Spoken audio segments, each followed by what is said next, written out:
വെറും വാമൊഴിയായി പിറന്നു വീണ ഈ ഖുർആൻ ഒരിക്കൽ പറഞ്ഞാൽ പിന്നെ തിരുത്താൻ സാധിക്കുമോ? ഒരിക്കലുമില്ല. എഴുത്തായിരുന്നെങ്കിൽ, എഴുതിയായിരുന്നു ഉണ്ടായതെങ്കിൽ നമുക്ക് തിരുത്താം. എന്നാൽ സംസാരമോ? അങ്ങനെ ഉണ്ടായ ഈ ഖുർആൻ ഇന്നിപ്പോൾ ഒരു ഇന്റർനെറ്റ് ഡാറ്റാബേസിലായി.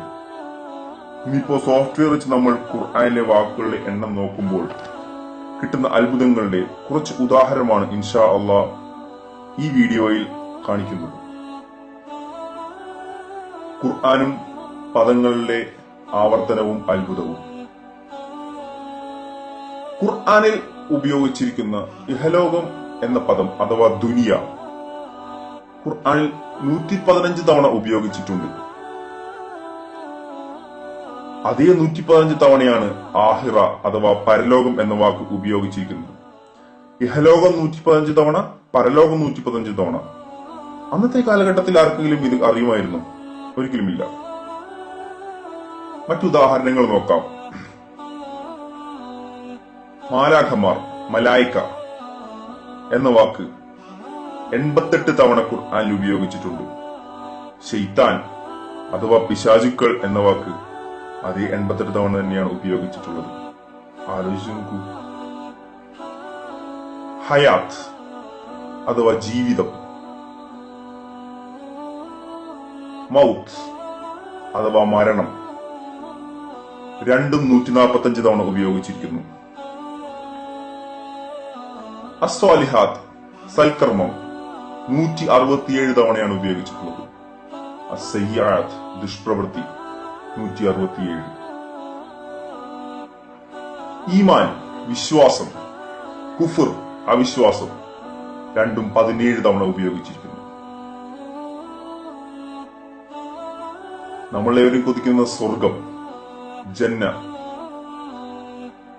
നമ്മളേവരും പേടിക്കുന്ന നരകം, ജഹന്നം രണ്ടും 77 തവണ ഉപയോഗിച്ചിരിക്കുന്നു. റജുൽ അഥവാ പുരുഷൻ 23 തവണയാണ് ഉപയോഗിച്ചിരിക്കുന്നത്. അടുത്ത 23 തവണ ഉപയോഗിച്ചിരിക്കുന്ന പദം ഏതാണെന്ന് ആലോചിച്ച് നോക്കൂ. അതെ, ഇമ്രാത്ത്, സ്ത്രീ തന്നെ. ഈ 23ന് മറ്റൊരു പ്രത്യേകതയുണ്ട്. മനുഷ്യ ശരീരത്തിലെ ക്രോമസോമുകളുടെ എണ്ണം 23 ജോഡിയാണ്. സുബ്ഹാനല്ലാഹ്. കുൽ, പറയുക 332 തവണ. കാലു, അവർ പറഞ്ഞു 332 തവണ. ഇസ്ലാമിന്റെ അടിസ്ഥാന കർമ്മമാണല്ലോ 5 നേരത്തെ നിസ്കാരം. ഖുർആനിൽ നിസ്കാരം അഥവാ സലാത്ത് എന്ന പദം 5 തവണയാണ് ഉപയോഗിച്ചിട്ടുള്ളത്. 23 കൊല്ലക്കാലം വാമൊഴിയിൽ അവതരിപ്പിച്ച ഖുർആനിൽ മാസം എന്ന അർത്ഥം വരുന്ന ഷഹർ എന്ന പദം 12 തവണയെ ഉപയോഗിച്ചിട്ടുള്ളൂ. ദിവസം എന്ന അർത്ഥം വരുന്ന യൗം 365 തവണ ഉപയോഗിച്ചിരിക്കുന്നു. ഈ പറഞ്ഞത് ചില ഉദാഹരണങ്ങൾ മാത്രമാണ്. ഇനിയും ഒരുപാട് ഉണ്ട്. ഇൻഷാ അള്ളാഹ് തുടർന്നുള്ള വീഡിയോകളിൽ അപ്ലോഡ് ചെയ്യാം. നിങ്ങളും എണ്ണി നോക്കുക. ഇപ്പോൾ ഇന്റർനെറ്റിൽ ഒരുപാട് സോഫ്റ്റ്വെയർ ലഭ്യമാണ്. സെർച്ച് ചെയ്യുമ്പോൾ ശ്രദ്ധിക്കുക. ഉദാഹരണത്തിന് ദിവസം എന്ന അർത്ഥം വരുന്ന യൗം എന്ന പദം സെർച്ച് ചെയ്യുമ്പോൾ അന്നേ സമയം എന്ന അർത്ഥം വരുന്ന യൗമാദിൻ എന്ന പദവും വരാൻ സാധ്യതയുണ്ട്. ചിത്രത്തിൽ കാണുന്നത് പോലെ. ഉദാഹരണത്തിന് ഒരു ഡോക്യുമെന്റിൽ മാൻ എന്ന് സെർച്ച് ചെയ്യുമ്പോൾ റോമൻ എന്ന റിസൾട്ട് വരുന്നത് പോലെ. അതിനാൽ സെർച്ച് ചെയ്യുമ്പോൾ ശ്രദ്ധിച്ച് സെർച്ച് ചെയ്യുക.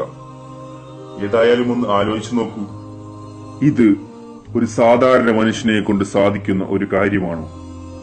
ഓർക്കുക, 1400 വർഷങ്ങൾക്ക് മുമ്പ് ഖുർആൻ അവതരിച്ചപ്പോൾ നബി സല്ലല്ലാഹു അലൈഹി വസല്ലമ തങ്ങൾ നിരക്ഷരനായിരുന്നു.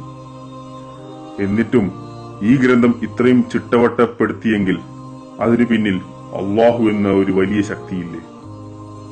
ചിന്തിക്കുക. കൂടുതൽ വീഡിയോകൾക്കായി കാത്തിരിക്കുക. വീഡിയോ ഇഷ്ടപ്പെട്ടാൽ ലൈക്ക് ചെയ്യുക, സബ്സ്ക്രൈബ് ചെയ്യുക. അസ്സലാമു അലൈക്കും വറഹ്മത്തുള്ളാഹി.